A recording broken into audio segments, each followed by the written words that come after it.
dia tonga soa atao amin'ny fandarana zany foresanty Kanada indray ianao.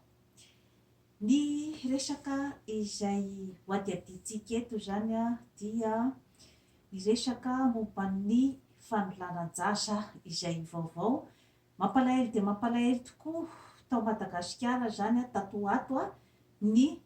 fahamarozan'ny trangan-javatra ohatran'izay zany a eo amin'ny fiarahamonina.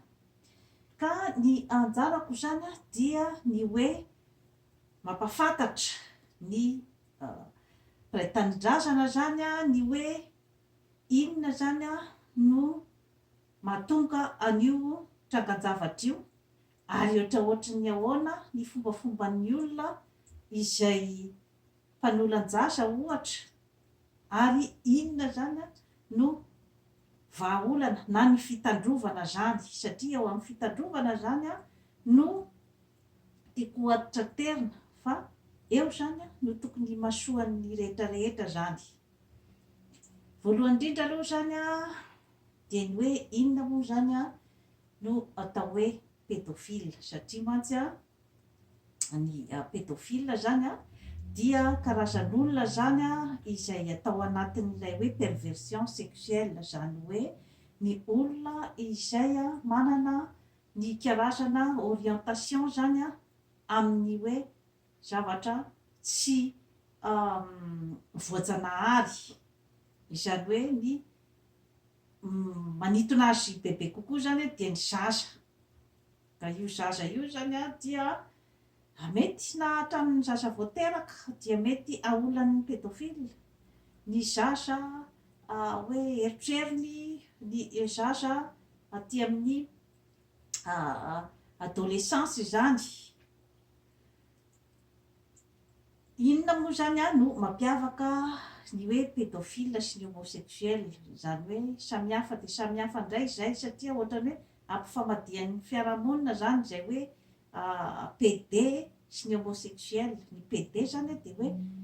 te anao firaisana ara-nofo amin'ny zaza tsy ampy taona izany. Misy karazany maro zany a ny fitrangan'ny acte ataon'ny pédophile zany. Dia eo zany a ny hoe fanolanana, zany hoe ny firaisana ara-nofo ankeriny zany atao amin'ny ankizy. Misy ihany koa zany a ny karazany amin'ny hoe fanodikodinana ny sain'ny zaza tsy ampy taona, misy miseho amin'ny endrika maro zany, ohatra hoe ankizy vavy any amin'ny 5 taona, 4 taona ohatra, dia miaraka amina lehilahy 30 taona izay hoe nahodikodiny zany a ny lohan'io vehivavy io zany a mba afaka hiaraka aminy. Ka rarahany lalàna daholo zany zavatra rehetra rehetra izany, satria rehefa mbola tsy vory saina, zany hoe apartiran'ny 18 taona zany a ny olombelona iray vao afaka tena hoe vory saina ary manatsafidy amin'ny izay hitondrany ny fiainany. Ka raha ohatra zany mbola latsaky ny 18 taona zany a ny tovovavy izay hoe tian'ny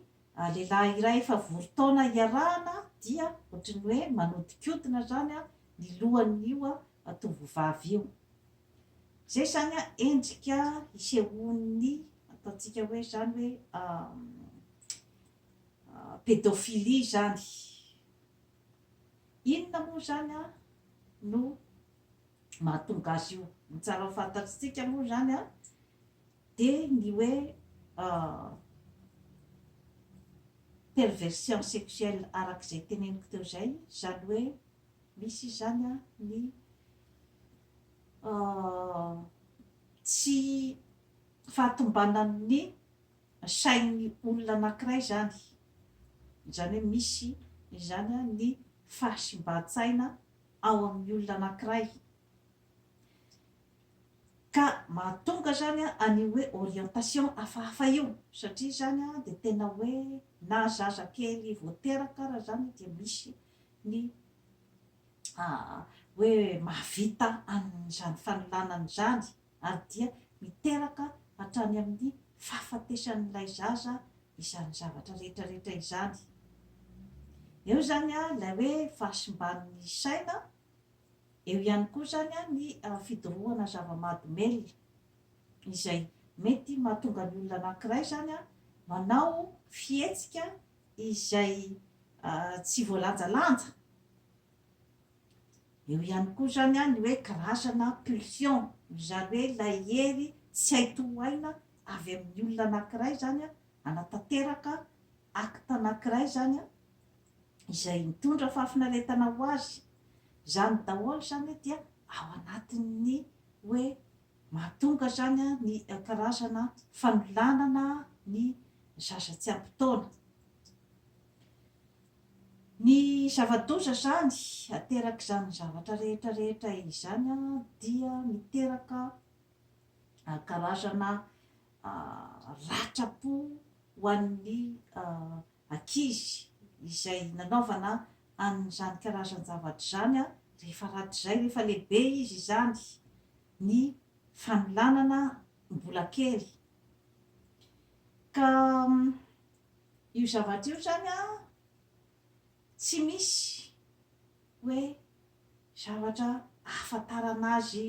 manokana zany a ny hoe iza olona ohatry ny ahoana zany a no mety ho tafiditra anatin'izay zavatra rehetrarehetra zay, satria mety misy olona izay eritreretina hoe olona normal kanefa dia mahavita an'izany zavatra zany. Ka eo mantsy zany a no tsara zany a hoe ampahafantarina zany a ny mpiaramonina rehetra ny information zany mombamomba ny zavatra ohatran'izay, satria dia mety misy raim-pianakaviana izay manolana ny zanany vavy, mety misy raim-pianakaviana izay manolana ny zanany lahy, misy daholo zany zavatra rehetrarehetra zany. Ny raita-po na ny mpihavana ny dadatoa sy ny mpiaramonina zany dia mety ahavita an'izany zavatra rehetrarehetra izany. Kanefa tsy misoratra tapokandriny tsirairay nefa izay zavatra izay, satria mety misy ihany koa ny olona izay atao hoe manana toerana ambony dia ambony amin'ny fiarahamonina, manana mari-pahaizana ambony, diplaoma ambony, olona mpitondra fivavahana. Zany zavatra rehetrarehetra zany akory tsy midika hoe dia andeha ho aiahiana daholo koa ny mpitondra fivavahana rehetrarehetra, andeha ho aiahiana daholo koa ny olona ambony. Ao ihany koa ny resaka hoe tourisme sexuel, zany hoe ny touriste izay tonga avy any amin'ny tany mandroso zany a dia mandeha aty amin'ny tany mahantra, satria any zany a no hoe mora tabazana vola kokoa zany ny ankizy. Izay karazana réseau zay zany a no matetika ahitana an'ireo karazan'olo ireo. Dia tsy adino ihany koa ny hoe ny mpitaiza tanora amin'ny fanatanjahantena toy ny hoe coach, zay tsy midika koa zany fa hoe zay coach rehetrarehetra koa dia pédophile, tandremo fa ny karazana fotsiny zany hoe akolafin'olona izay nahitana tao anatin'ny fikarohana zany no hoe matetika zany a isehon'izay zavatra zay, ary dia ny mpampianatra eo ihany koa zany a ny hoe mpitaiza zazak'amboty, izany hoe rehefa misy zany a ny hoe fikirakirana ankizy izany dia matetika zany a ao amin'ireo karazan'olo ireo zany a no ahitana an'izay a hoe pédophile zay. Aty amin'ny tany mandroso zany a io zavatra io a dia efa tena atao matanjaka dia matanjaka mihitsy zany a ny lalàna momba azy io, faisina izay tratra, faisina amataona ny maro mihitsy ny olona izay tratra amin'ny resaka pédophile nahitana pirofo satria aty zany efa ambony dia ambony zany teknôlôjia amin'ny fikatsahana n'ireny karazan'olo ireny satria na hatramin'ny hoe ordinateur ny ara zany rehefa nisy ny karazana hoe soupçon na ny fitoriana dia savaina daholo zany ny ordinateur ny raha ohatra ka ahitana amin'ireny karazana hoe porno juvénile ireny zany hoe ny porno miaraka amin'ny ankizy kely zany. Efa matanjaka be koa zany ny hoe information sy ny renseignement izay mikatsaka ny olona izay efa avy ny gadra zany momba ny pédophile na voaroiroy tao anatin'ny an'izay resak'izay zany ka isaky ny quartier rehetra zany dia efa misy ny information momba any olo io raha ohatra izy ka nahitana trangan-javatra ohatran'izay zany taloha. Idirako zany ny eo amin'ny hoe resaka fombafomban'ilay olona zany satria mila fantatry ny mpiaramonina daholo zay zavatra rehetrarehetra izay. Ny fombafomban'ny pédophile zany dia voalohany indrindra aloha izy zany matetika olona manan-tsaina, olona tena hoe manipulateur zany, izany hoe ilay mpamilivily olona zany mpamilivily zazakely. Matetika zany izy ireo dia olona malala tanana ka zay tsy midika hoe izay malala tanana rehetrarehetra koa dia lazaina koa fa pédophile. Matetika izy tia milalao amin'ny ankizy, tia ankizy ka eo koa mbola misy anina koa zany fanavahana koa zany zay resaka izay hoe tsy izay tia ankizy rehetrarehetra koa nefa dia holazaina koa fa pédophile. Kanefa moa zany izay zavatra rehetrarehetra izay zany dia tokony zany mbe fa amailomailo ny ray aman-dreny ihany ka tokony zany atonga hoe karazana hoe fandiniana ao akaiky ny fihetsikailay olona zany satria eo ihany koa zany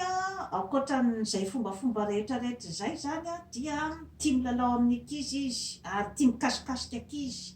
ary tia mitolotolona ankizy ary misy karazana ohatran'ny hoe excitation zany any aminy rehefa hoe milalao miaraka amin'ilay ankizy izy eo zany dia tokony efa amailomailo ihany koa zany ny ray aman-dreny izay zavatra zay. Nefa araky ny teneniko teo zany moa dia hoe tsy tokony ho raisina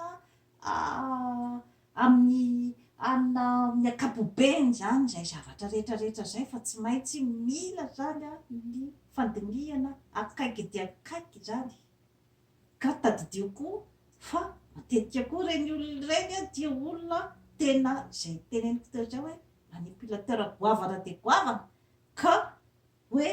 mety tsy ho hitanao mihitsy zany, tsy ho hitanao ray aman-dreny mihitsy zany ny hoe mito fiatefan'ny zavatra rehetra zay ataony satria hainy izany ny manambitamby an'ilay zaza, hainy zany ny mividividy an'ilay zaza ary mety holazain'ilay zaza hoe aza miteniteny na omena seny mihitsy zany ny hoe vonoka anao raha vao miteny na tambazan'ny zavatra. Zany zavatra rehetrarehetra izany zany dia ao anatin'ny manipulation daholo ary ny tena zava-doza dia misy ihany koa zany ny hoe vonoiny ilay zaza rehefa avy nanaovan'ny zavatra tsy mety mba tsy hiteny. Be dia be zany trangan-javatra ohatran'izany indrindrandrindra zany aty amin'ny tany mandroso fa rehefa mihabetsaka koa zany izy any Madagasikara amin'izao fotoana izao satria reny ankizy nanjavy na tsy hita reny zany zany zavatra rehetrarehetra zany dia hoe mety ambadiky zany karazana réseau amin'ireny zavatra ireny zany. Dia eo ihany koa zany ny hoe mety afeniny koa zany miaraka aminy ao zany ilay zaza dia anaovany zay tiany anaovana azy ao zany daholo zany a zavatra mety mitranga daholo amin'ny resaka hoe pédophile zany. Na ty amin'ny tany vaventy ara dia mbola sarotra de sarotra zany ny hoe tena fahafantarana azy io, fa matetika efa ny zavatra efa mitranga vao zay vao mikoropaka daholo ny olona ny amin'ny hoe tena tsy napoizina. Kanefa moa zany ny fanabeazana zany any amin'ny sekoly, ampidirina ao anatin'ny taranja mihitsy ao an-tsekoly zany ny fampahafantarana ny ankizy ny hoe izao sy izao zany no tokony tsy atao rehefa misy olona mampiahiahy. Hitako zany hoe efikasy zay teknika zay aty, satria ny ankizy zao aty defa teneny izy zany ny hoe raha ohatra milalao eny tokotany eny dia aza mety miresaka mihitsy amin'ny olona tsy fantatrao. Izay zany defa averimberina foana zany zay zavatra zay any am-pianarana any amin'ny ankizy, ary aza mandraindray zavatra amina olon-dehibe tsy fantatrao. Hoe olon-dehibe zany manome hoe bonbon, manome ohatra hoe vola ohatr'izay zany. Ny azy moa zany defa ohatry hoe karazana tena hoe fa barrière betsaka mihitsy zany no apetrany amin'izay zavatra zay. Nefa moa hoe any Madagasikara amin'ny hoe fahatrana sy ny sisa zany sarotra be zany ny ampidirana an'izay hoe karazana fitandrovana ohatran'izay. Kanefa kosa amin'ny hoe fitandrovana angambany maherihery vaika kokoa de angamba tsaratsara ny miditra amin'izay, ary tokony hisy ihany koa zany ny karazana ONG izay manara-maso akaiky ny mety ho fandehan-javatra rehetra ao amin'ny tanàna iray. Ka eo indrindra koa mantsy zany no tena tokony hirosoana amin'ilay hoe fitsinjaram-pahefana, izany hoe ny fametrahana ny adidy ny tsirairay ao amin'ny fokotany iray, ny fahafantarany lehibe ny fokotany zay zavatra rehetra mitranga ao amin'ny fokotany iray. Zava-dehibe zany izay resaka responsabilité zay, ny responsabiliténao ray aman-dreny ny mijery akaiky ny fombafomba ny zanakao sy ny hoe iza no olona fréquenten'ny zanakao. Ary indrindra zany ity no zava-dehibe de ny communication misy eo amin'ny ray aman-dreny sy ny zanaka. Iny zany no zava-dehibe, dia ny fahaizanao mampiresaka ny zanakao. Satria misy ihany koa zany ny hoe fombafomban'le ankizy koa zany, rehefa hoe ankizy kely no voan'ny fanolanana dia matetika zany tsy beteny zay izy tsy beteny le zazakely de matahotahotra. Izay zany aloha de fa tokony anaitra atsika olon-dehibe zay zavatra zay. Matahotahotra dia ndraindray koa izy zany hoe manjary soresorena matetika, nerveux, taitaitra le zaza ary mitomatomany matetika. Zany zavatra rehetrarehetra zany dia tokony anaitra ny saitsika ray aman-dreny daholo zany zavatra rehetrarehetra izany, ka ny fampiresahana azy de zava-dehibe. Satria rehefa tsy mahay mampiresaka koa ny zanakao ianao, rehefa tsy nisy koa ilay communication mazava amin'ny ray aman-dreny sy ny zanaka, fa satria hoe zaza mpatahotahorina foana, zaza rahonana foana, tsy izy akory no ade teny aminao ny zavatra manjo azy. Eo koa zany dia mila fifampitokisana goavana de goavana zany eo amin'ny ray aman-dreny sy ny zanaka, satria mila mahay mampiresaka koa zany ny zanakao ianao amin'izay zavatra zay satria matetika koa zany izy a matahotra ny iresaka zavatra ohatran'izany na koa hoe menatra koa izy zany daholo zany a mety ho ao anatin'ny sentiment le ankizy daholo ka matetika zany a hoe mila teknika goavana zany a ny fampitenenana an'ilay ankizy satria rehefa misy zany a ny hoe zavatra mampiahiahy anao na mifihetsiky ny zanakao zany na amin'ny hoe fombafombany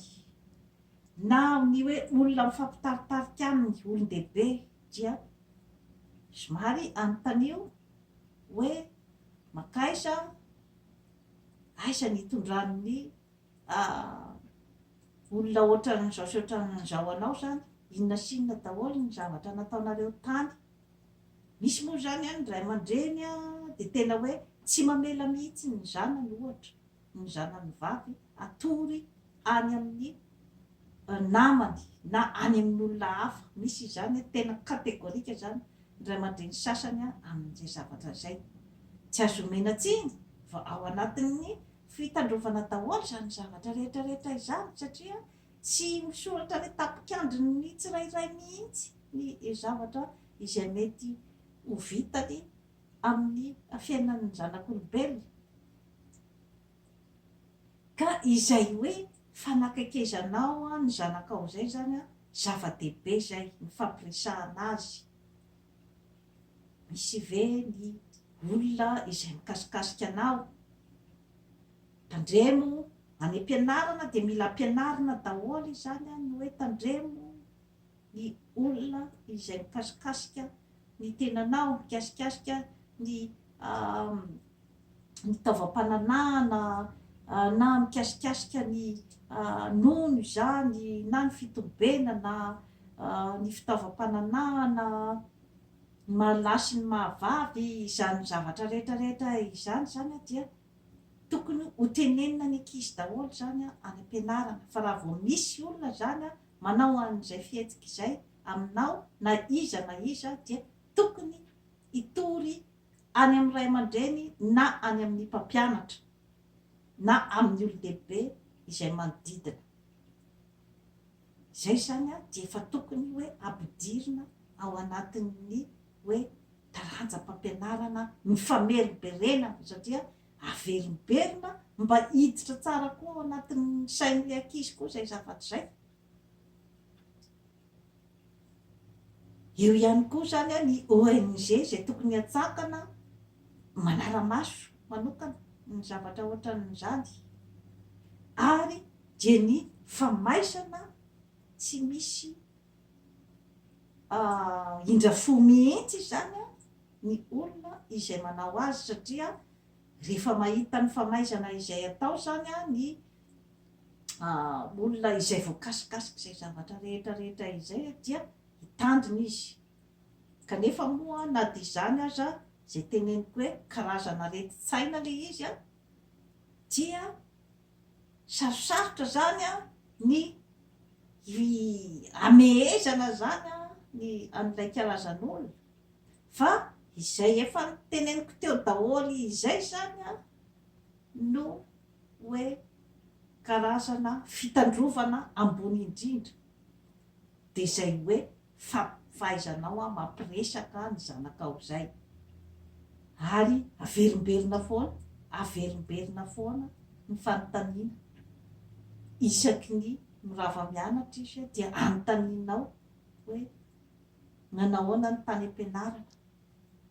isan'andro dia anontanianao izy hoe nanahoana ny tany am-pianarana satria raha vao ahitanao fihetsika hafahafa fihetsika ohatrin'ny malahelo fihetsika ohatrin'ny nerveux le sasa dia tokony izany a zay zavatra zay a tokony ampandeha ny sainao a hiroso bebe kokoa zany amin'ny fanatonana azy a amin'ny resaka fanontaniana zay angamba no azoko lazaina zany raha ny hoe ny fomba fiatrehana zany an'io toejavatra io satria moa zany hoe dia aty amin'ny tany mandroso na dia efa eo ary ny teknôlôjia goavana eo ny lalàna izay manasazy mafy dia mafy an'ireo karazan'olona ireo dia mbola mahita ilika ihany ny akamarony zany ny anaovan'ny asa ratsiny ka dia sarotra io zavatra io sarotra io zavatra io fa ngamba dia zay hoe fifanakakezan'ny ray aman-dreny sy ny zanaka izay zany no azoko lazaina fa fisorohana ambony dia ambony ny fahaizana mampiresaka ny zanakao zava-dehibe zay zavatra zay dia toy izay sy toy izay indray no azona tokotra anao an'io manaova abonnement amin'ny Jeanne Forêt Santé aty Canada fa hanatsara ny fiainanao ary dia tsy dio matetitetika ny jeanneforêtsanté.com fa ahitanao torohevitra maro dia maro entinao hitsimbinana ny fahasalamanao sy ny asambatranao amin'ny fiainana veloma tompoko.